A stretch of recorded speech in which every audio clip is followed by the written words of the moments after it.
A lack of composure results in the escalation of conflict. The stronger you are, the more composure you should have. The woman regrets falling short on that measure, at least by her estimate. Relentless training supports the principle of non-combat. Once you've become a lethal weapon, you realize the importance of keeping that weapon sheathed.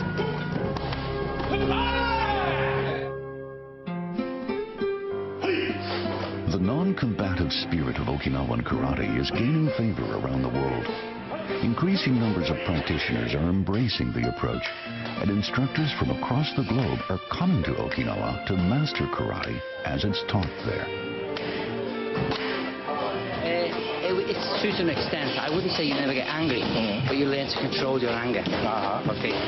Everybody gets angry at some point, but with karate you learn to control your anger. So you don't necessarily have to fight. Self-control is a quality that people from any country or culture can appreciate.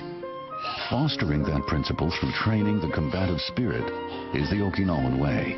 It's a gift to anyone willing to cultivate it in his or her own life. My one and only aim in practicing karate was to become a fighting champion. I wanted to get the better of my opponent every time. But in Okinawa, the cradle of karate, practitioners see things differently. They train to acquire lethal skills in order to avoid combat. Once you have an arsenal of effective skills, you need strong self-control to keep yourself from using them. Nicholas visited a school founded by one of the leading proponents of self-control.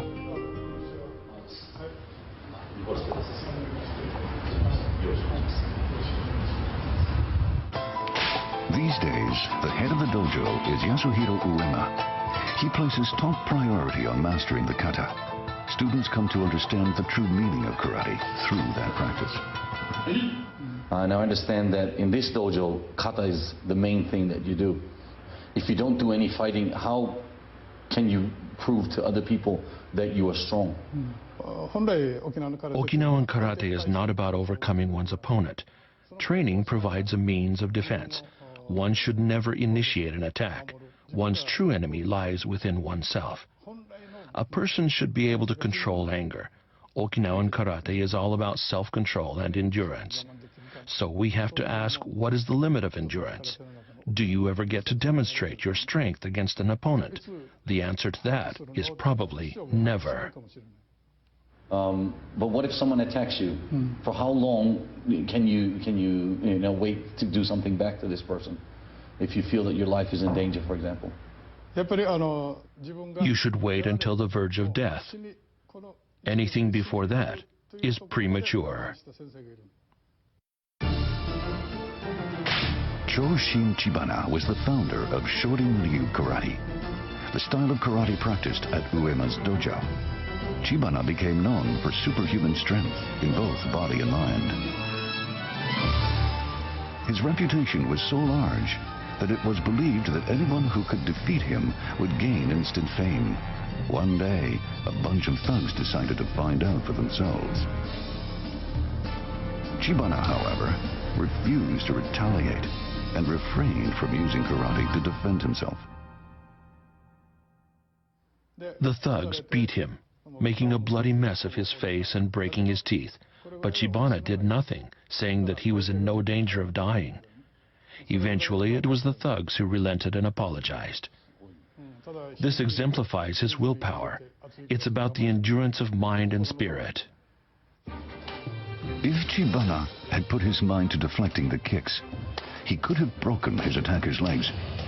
But he felt that defending himself would just lead to further conflict, so he decided against adding to the violence. Developing the body expands the tolerance of pain. But what really counts is self-control. That was Chibana's message. Not everyone can attain that degree of self-control, but if you lose your presence of mind, you end up fighting. If we all could endure more and control our anger, conflict would just fall away. I shivered when I first heard this, but I wondered whether I would have been able to reach that level. True strength has nothing to do with muscle power or mental determination to defeat an opponent. It's about maintaining presence of mind at all times. The former president of the Shorin Ryu Association learned the lesson from Chibana himself. You must never hurt or kill an opponent, no matter what. That's why you need to have the courage to apologize. Responding to your opponent's anger offers no solution whatsoever. If you're strong in body, mind, and spirit, you can afford to step back and give way to your opponent. You have to train until you reach that level. Relentless training creates strength and compassion. Avoiding conflict is the ultimate victory, but only the strongest are able to achieve it. Even if someone tries to pick a fight, you should be able to maintain your presence of mind and even apologize, if that's what it takes to avoid a confrontation. Responding to an attack is the last resort. You should only fight when there's no other means of escape. But to do that, you need the courage to hold back and defuse the situation before it worsens.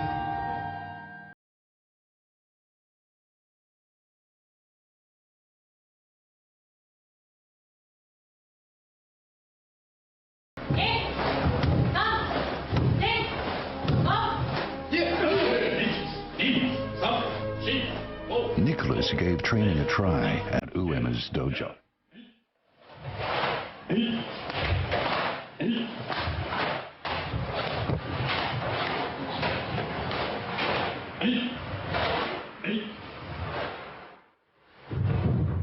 This is a place where kata is king.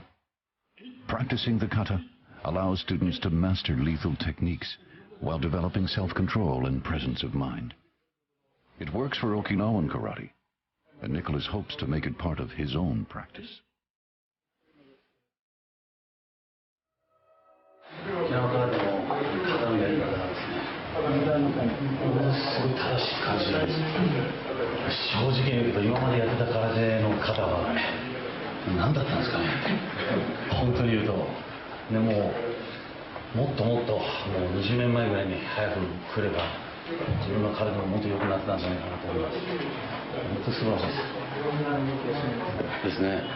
It's very simple.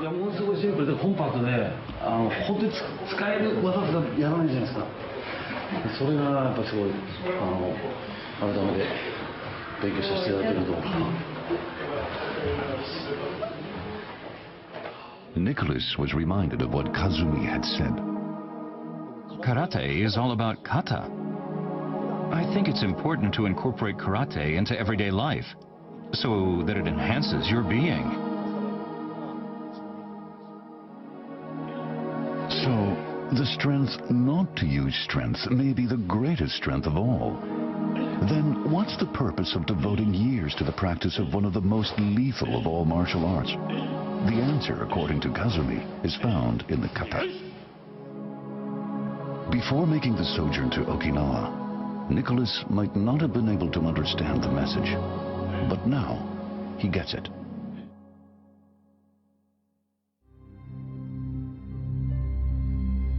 Here's one of the basic kata of Shorin Ryu karate. Naihanchi Shodan.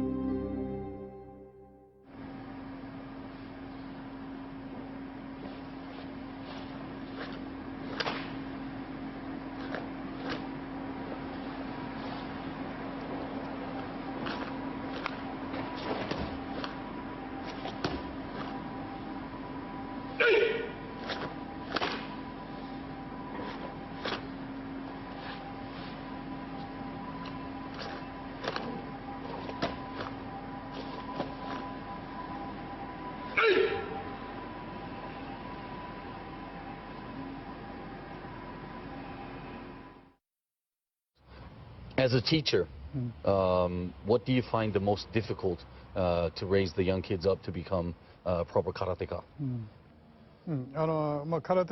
As an instructor, I hope the students will become good at karate. I also hope that karate will provide them with a gateway to the world. I'm very aware of my responsibility to offer proper guidance. If I don't do that, the danger exists that students might use karate to threaten or to kill. So, conveying the true meaning of karate is essential. The spirit of karate masters and their techniques is not unlike samurai and their swords. Even the sharpest blade will rust and become blunt if not tended to. That's why samurai took great care of their swords and trained daily. But outside of training, swords were drawn only as a last resort to fight for justice and honor. No matter how high a samurai's level of swordsmanship, he was expected to exert self-control to avoid unnecessary use of his weapon. The same is true of karate. A karate master possesses the skill to kill with a single blow. That's exactly why confrontation is to be avoided and the karate techniques held back. The sheath of a samurai sword is the self-control exerted by a karate practitioner. The weapon is kept, but not brandished. And that is the true lesson that karate has to teach. The strength of self-control and endurance.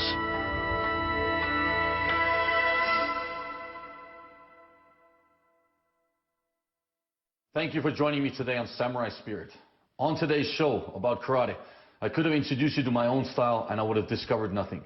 Instead, as you saw, we went back to the roots to find out what karate really is. For on the show, I realized that even after 20 years of experience, I feel like I have only still scratched the surface. And I've realized that the spirit of the more traditional styles is about gaining the patience not to fight.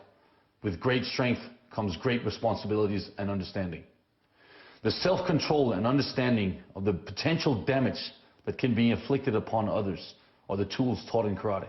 But in the end, peace and harmony are what true karateka strive to achieve. Os!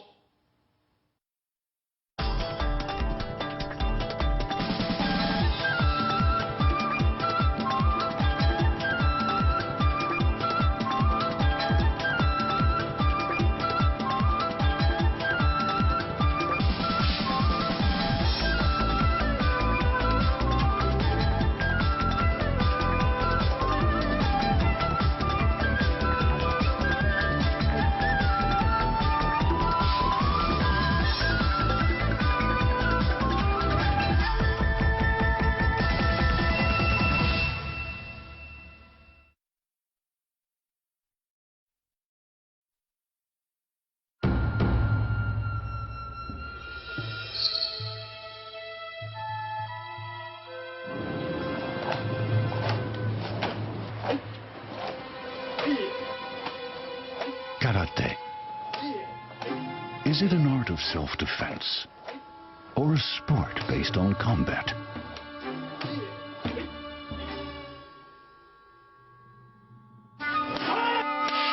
Whatever it is, karate is known worldwide for its roots in Japan.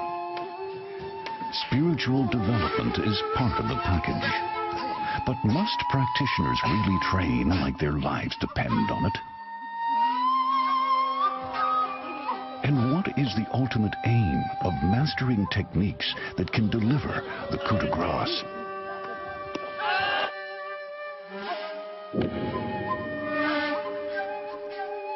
The answers lie in understanding the true meaning of strength in the martial arts.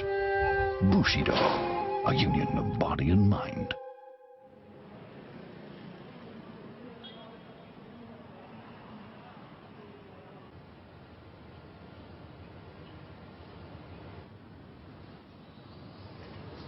Host, welcome to Samurai Spirit. I'm your host, Nicholas Pettis. On today's show, I'm introducing you to karate. Of course, karate is my style of preference. And 20 years ago, when I first came to Japan as an 18-year-old skinny little kid This is where I started. This is the Hombu Dojo for the Kyokushin in the whole world. And we're back here just to find out exactly what that spirit of Ose is.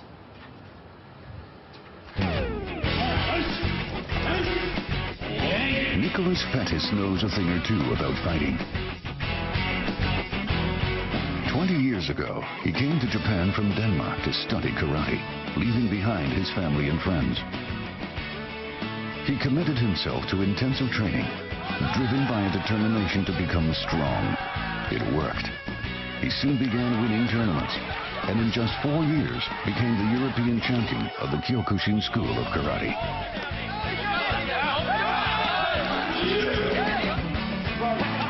He went on to compete in mixed martial arts and to win the Japanese Grand Prix Championship. This is the main dojo.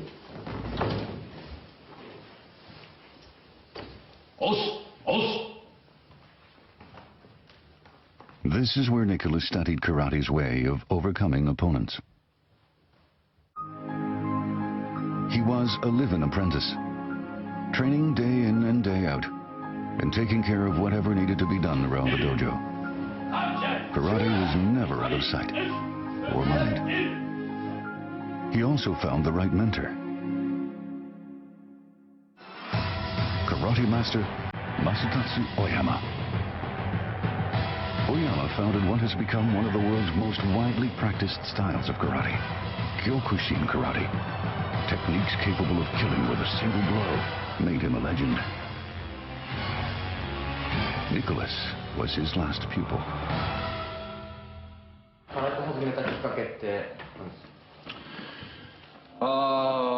When I was 14 years old, I got into a street fight with a kid that was a couple years older than me, and I didn't know exactly what had happened. I just remember getting kicked in the head and running away. I got so scared that I actually ran away. And after I ran away, I was hiding in someone's garden, not to get my ass kicked anymore. I was thinking, I don't like this feeling. The emotion of being so scared that I actually ran away was so overwhelming that I decided at that time that I needed to get strong. And for some reason in my head, the word karate popped up, and it taught me, it didn't tell me, it kind of said, you know, if you want to get strong, you can do karate. Nicholas's initial motivation was like that of many karate students. He wanted to become strong. He concentrated on ways of defeating opponents. The spiritual aspects of karate were just an afterthought. But that was then. Now, he's determined to discover the samurai spirit in karate.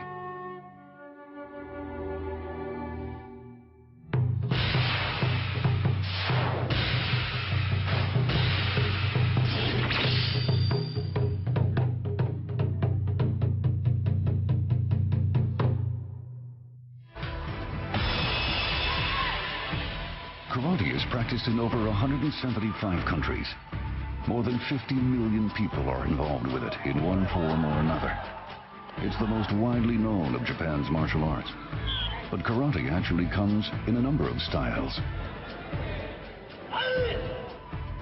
One of them uses protective gear.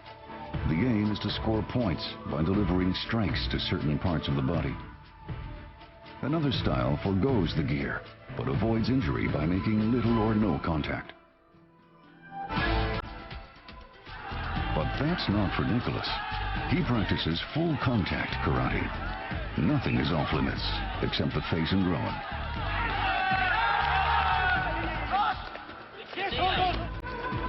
There's another school of karate in which contact is beside the point. Practitioners concentrate on the form. One of its main adherents was in the same school as Nicholas. Before I started my journey on to find out what the true karate really is, there's one karate guy that I have to meet. And he runs a dojo over here. I haven't actually seen him for 10 years, but we used to fight together.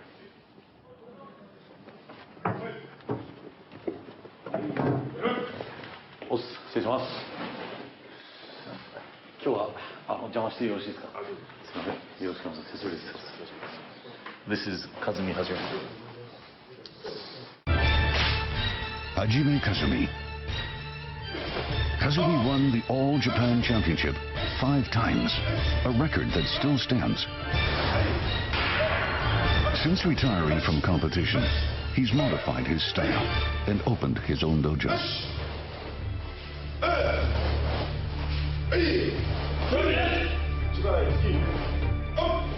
The former undisputed champion has mellowed, but he's still intense.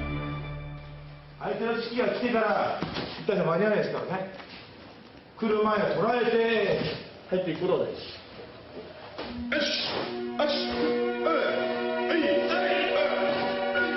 Kazumi was once revered as the strongest karate practitioner anywhere.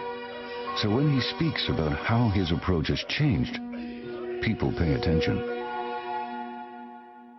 When the Kazumi-san that I know from 20 years ago, or 15 years ago, was probably the all-time strongest fighting champion in the full contact styles karate in Japan. And you were definitely a pinnacle that we were all aiming to get to. What did you feel towards practicing and fighting in tournaments back then? When I was competing, I only thought of winning. But I also felt that karate was more than a sport, and that there must be something to it that went beyond just coming out on top. Over the years, I began to have serious doubts about what I was doing. Even though I had put together a winning record, I started to think seriously about the significance of karate. I wanted to know, what is karate really?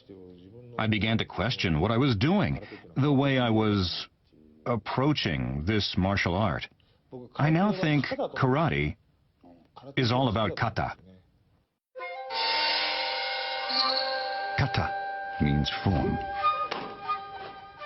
It refers to the detailed patterns of movements that are practiced alone to master the techniques of each school. Kazumi now sees form as the source of substance of karate, its essence. I believe that mastering the techniques of karate is the point.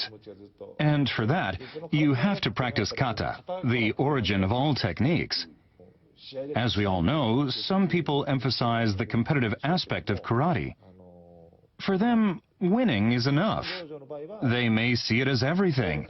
My advice to them is, go find a different dojo.